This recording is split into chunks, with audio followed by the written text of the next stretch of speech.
Hi YouTube, welcome to another Black Desert Online Grind Zone video guide. This time around we'll be taking a look at another Dehkia spot. This time it's going to be Dehkia Cyclops land. In this video I will be covering the stats you need to grind here, the gears and crystals that are used for all the recordings in this video, the buffs that were used for all the recordings, where all the rotations are, the mechanics of the spot, the optimal clearing strategy, what are dangerous attacks and what can kill you here, and lastly an overview of the drops you can expect in an average hour while grinding here. As always, you can use the timestamps on the timeline below or in the description to skip to the parts you are more interested in this video. But without further ado, let's get into it. We'll start off with stat requirements to grind the spot. All stats discussed in this segment will be based off the My Stats window on your character sheet. The AP caps for Cyclops are as follows.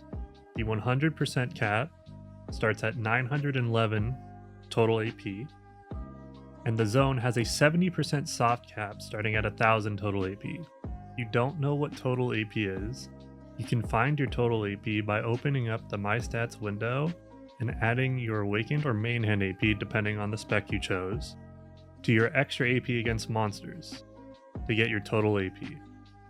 With this information in mind, I really wouldn't recommend grinding this zone unless you have at least 950 total AP from that calculation previously discussed. The grind will be relatively slow with that amount of AP, but it is doable if it's something you want to try. In addition, if you are past the soft cap, these mobs do count as demi-humans, so you can use demi-human species damage to boost your damage further. Obviously, the more AP you have here, the better. And when I grinded here, I grinded with about 1000 total AP with an additional 58 human damage added on. And the grind felt very comfortable and very good with that stat level, but obviously, more AP you have, the better. As for the DP requirements here, I really wouldn't try grinding here with anything less than 401 sheet DP. It could be possible with less just because of how easy it is to dodge a lot of the big damage here. But specifically the Cyclops hits so hard that it can almost one-shot you, even with 401 DP. But like I said, the Cyclops is very slow. So if you feel confident in your ability to dodge or forward guard, you can attempt it with less, just be very cautious if you do. Next, I'm going to go over the gear and crystals, which I use for all hours in this guide. Every hour recorded in the process of making this video was with the gear and crystals you see on screen here. You might want to take note that I am using demi-human damage in my lightstones. As I said before, the Cyclops counts as a demi-human monster. As for crystals, you can see I focused purely on damage. One thing you can change, however, if you want to, is adding in some knockdown resist into your crystal setup. The only monster here that has a CC is the Cyclops itself, but like I said earlier, the Cyclops is extremely slow. So you honestly should never get hit by it in the first place, which means you should really never get CC'd. This is why I choose to opt out of the resist in my crystal setup in favor of more damage so I can clear faster. But if at the end of the day the CC is something that worries you and you're scared of, you can take the knockdown resist instead. You'll just have a little less damage. Next are the buffs and consumables I used, which you can see on screen now. I opted to use a Frenzy Draft, the Horse AP buff, Church buff, Villa buff, Simple Crown Meal for my food buff, and of course, the Alchemy Stone Vel's Heart. I chose these buffs mostly because I'm kind of stingy when it comes to spending money on buffs for grind zones. You definitely can instead opt for a full elixir rotation instead of using just a Frenzy Draft. And of course also add in the AP house buff as well for even more damage. Doing so will definitely make your clear faster. But in my opinion, just because of how stingy I am, the silver cost of buffs is not worth it. The cost of using the elixir rotation and all the other buffs will be much higher if you do so, but you will clear noticeably faster, so it is a noticeable difference. If your gear does at all look close to what mine was that I showed earlier, you will be perfectly fine grinding here with the frenzy drafts that I talked about. But if you are at all unsure of if you can grind here with what I've shown you so far, just look at the stat requirements I mentioned earlier. If your my stat window total AP when you calculate it adds up to that number, you'll probably be fine. And if you don't meet it, figure out if with certain combinations of buffs you can. With that out of the way, we can move on to the rotations for this spot. The rotations of Dehkia Cyclops, similar to most Dehkia spots, consist of stationary towers that you just sit at and grind. The towers look like the rock formations you can see on screen here that have the Dehkia symbol above them. They can be found at all of the locations shown on this map, and the main thing to take note of is a lot of this zone is located on a hill.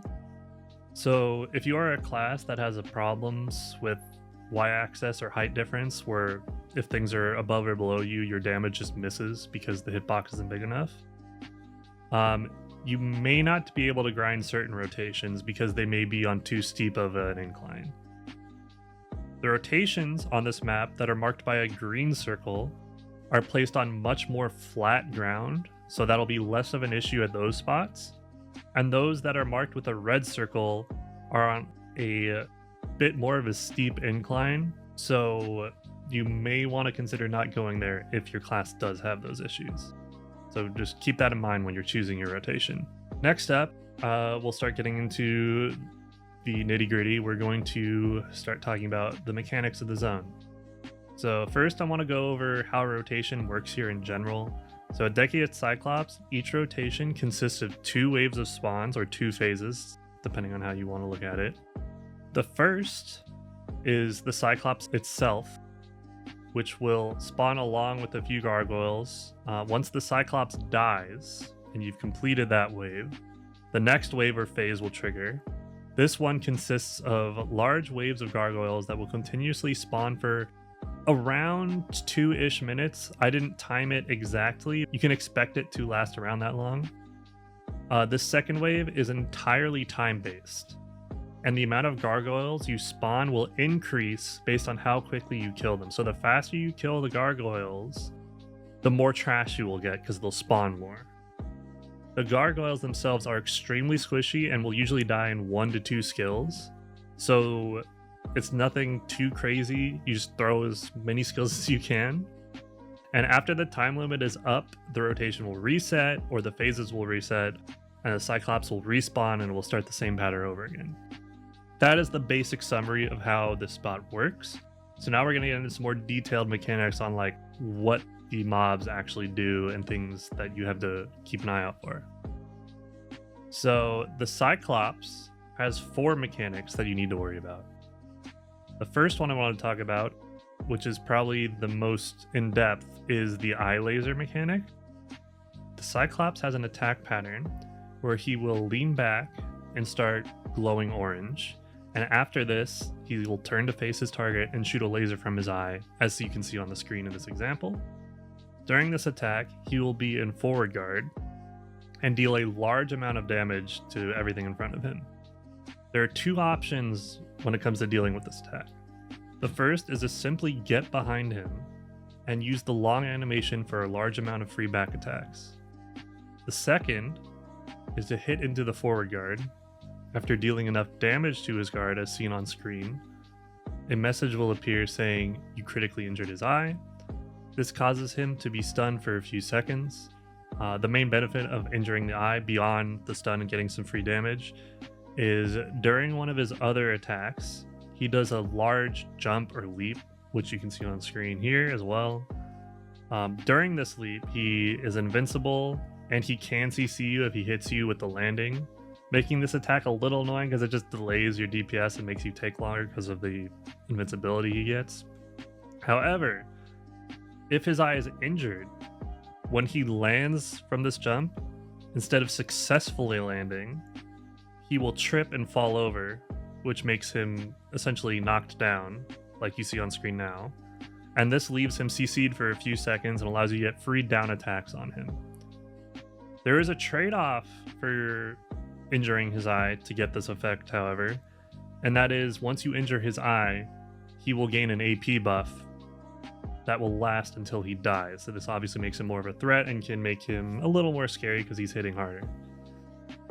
Opting to not break the eye and just get the free back attacks does seem to be the better option between these two, in my opinion, since the knockdown that can happen is purely based on the luck of him actually deciding to do the jump. He's not always going to do the jump, it's kind of random.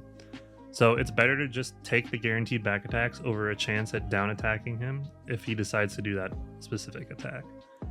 There is, however, a trick to this eye mechanic that lets you get back attacks and injure the eye at the same time. And I'll talk about that later on in the video if you're interested in seeing how you can do that. It's really helpful and really cool. The second mechanic can occur at any point during the Cyclops phase. This mechanic is again another attack, and the Cyclops will crouch down and cover his face, like in the example you see on screen. And after this, he will release a roar that hits in a massive AoE. This AoE also has a red circular indicator as well, so it's very obvious when it's happening. The main thing for this attack is to make sure you either get out of the AoE or iframe the entire thing. This attack will absolutely kill you, through forward guard even, and I will discuss more on that later.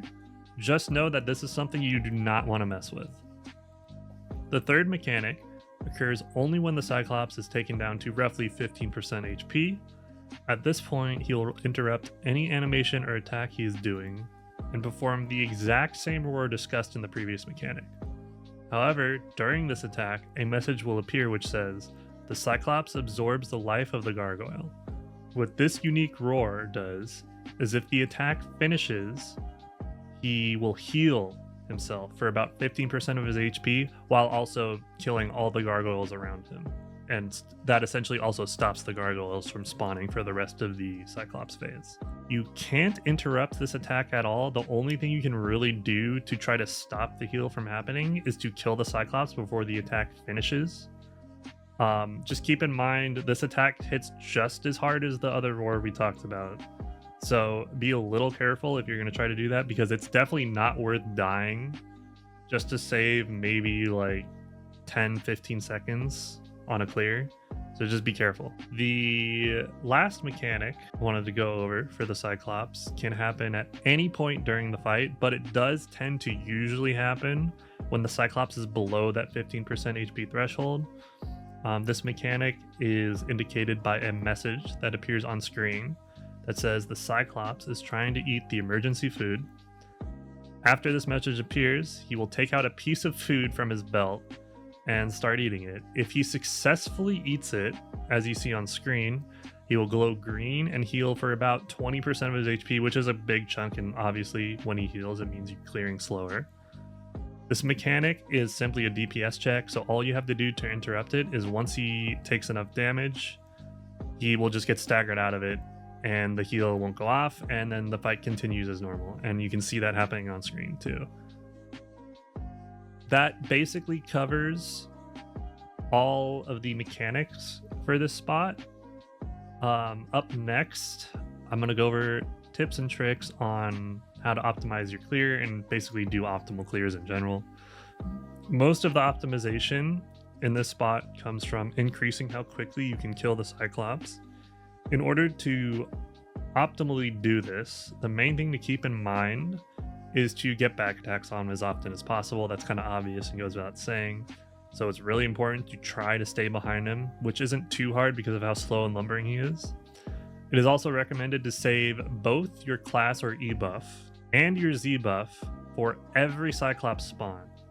The gargoyles here during the gargoyle phase die very easily and do not need any AP increase at all. So saving all of your AP buffs and boosts, and even if you're shy, you're misty, whatever, it's much better to use all of that right when the Cyclops spawns so you can burn it down as quickly as possible.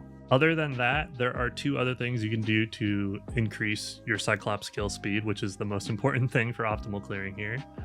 First is during the eye laser, which I mentioned a bit earlier. It is possible, as I said, to do back attacks while still injuring the eye. Now, not every class can do this because it does depend on having abilities that count as summons or abilities that have placed AoEs that stay in place when you put them and that aren't based on the position of your character. Things that persist in one spot.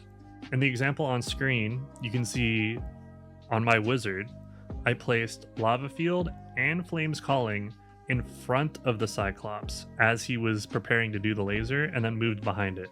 Since both of these abilities are placed abilities and they are placed in front of the Cyclops, they count as hitting his forward guard directly, and they on their own deal enough damage to injure the eye by themselves.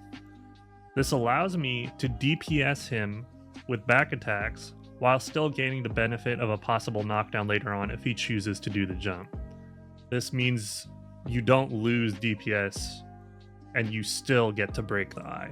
The second tip, which is probably the most important one, is to try to save your biggest burst of damaging abilities for when he absorbs the gargoyle's life force at the last 15% of his HP. If you can kill him before he finishes absorbing, you can save quite a bit of time, as you won't have to deal with the heal he gets if he does finish the attack. And with that, that covers everything when it comes to optimal clearing. The gargoyle phases do not really have any tricks. You just kind of need to kill them as quick as you can so you can get as many spawns as possible. So that's why we haven't really mentioned anything about that in this segment. The next thing to go over is what is dangerous here and what poses a threat of killing you. The most dangerous mob here by far is the Cyclops. Even his basic attacks will chunk you for around 40% of your HP on an attack, even just from the front. That being said, any back attack from the Cyclops can be very scary. Thankfully, the Cyclops is extremely slow, so avoiding or blocking his attacks is very easy. There are, however, 3 attacks I want to point out in particular to watch out for. The first is probably the most important one, which was covered earlier, which is his roar. This attack is extremely telegraphed and will absolutely kill you through forward guard, and cannot be tanked unless you have something like protected area to help you out. I have an example to show you as well where I try to block the roar, and not only does it break my forward guard, but also would have definitely killed me if I didn't iframe the last few ticks of damage. This was even done during the daytime, so imagine the damage at night. Do not try to ego this attack. The second attack I want to cover is his overhead slam. The animation of this attack looks like what you see on screen now, and this attack hits extremely hard and will absolutely one-shot you at night or if it hits you in the back. A key thing with this attack is the AoE is so large that it will even hit slightly behind him. So while you can use the long animation as an opportunity for back attacks, it is still important to be careful of how close you are to him while doing so you don't get tagged with some damage. The last attack I wanted to discuss doesn't hit nearly as hard as the other two, but because it is a ranged attack, it can kind of catch you off guard. The animation for this attack looks like what you see on screen, and it sends a shockwave forward in a cone. It has a very long range, and if you are trying to keep your distance to recover some health or something, knowing that this attack is a possibility can save your life, because it might just catch you by surprise. You might not expect a ranged attack from him. Beyond this, the only other threat here comes from the gargoyles, and for the most part, their damage is pretty insignificant. But if a lot of them stack on you at once and they all hit you at the same time, they can chunk you very hard. So just be wary if there's a large group of them on you and it looks like they're all going to start swinging. And before we get into the loot and what you can expect silver-wise from this spot, I did want to talk about one last tip for this grind zone, which is related to its trash loot. Dehkia Cyclops is kind of unique when it comes to trash loot in that it has 2 different types. The first one is the Tainted Huge Spears, and the second one is the Corrupted Gargoyle Claws. This means, because there are 2 different types of trash loot, that you cannot use the horse storage trick to store your loot, since it is not a single type of item. So if you choose to grind here, you unfortunately will need some amount of storage mates to do so efficiently. The best thing to do is to store the spears, which is the heavier trash item, on your horse, and made everything from the gargoyles to whatever storage you want. And by splitting it in this way, you can get away with needing less maids because you don't need enough for both types of trash loot. You can kind of just only worry about one.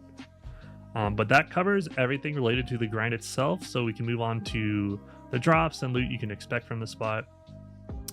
As of recording this video, I have grinded a total of 31 hours at Dehkia Cyclops, and as always, I will put a link to my Garmoth for the spot in the description below if you want to see it. All hours grinded were also done with a level 2 loot scroll active and no agris. The average silver I got from grinding here after those 31 hours was roughly 1.4 billion silver per hour. You can see my hours on screen now, and when it comes to what contributes to your money here, about half of it comes from Dawn earrings, which is the big money accessory drop from this spot. And as of recording this video, they are sitting at max price on the marketplace, which is what is making them give you so much money here. The rest of the loot makes up the other half, obviously. And on average, you can expect around 2 earrings per hour if you're clearing about as fast as I did for the purpose of this video. And hours without an earring drop can happen, but they're extremely rare. So with how consistent you can expect accessories here and how much the accessories are worth, along with the pure value of the trash loot and everything else, this spot is one of the best silver spots in the game currently. Getting 1.4 billion silver an hour rivals most of the other top silver spots like Dehkia Thornwood, Dehkia Turos, all that stuff. So it's a very good spot for silver. But with that kind of covers everything when it comes to this grind zone. In conclusion, this spot is amazing. If you're looking for money, it is ridiculous. You make so much money here. It is insane. It being an end game zone does kind of make it a little tough to get to if you're not an end game player. And the trash loot issue is a little annoying and does tend to turn people away. But if you're willing to put up with those two things and can work around them, I highly recommend the zone. The price of Dawn earrings has been very stable. I haven't really seen it take much of a dip at all in like months. And it's a very consistent amount of money you can expect. It's not very RNG dependent like spots like, I don't know, like the old Star's End. But that's everything when it comes to this video, guys. Please drop a like and subscribe to the channel if you enjoyed it. There's lots of other guides you can find on this channel, and there will always be plenty more in the future. And if you are interested in checking me out over on twitch.tv/bluesky900, I also stream over there 4 days a week. I'm always happy to answer questions or help people out with figuring things out about the game, so just hop in and see what it's all about.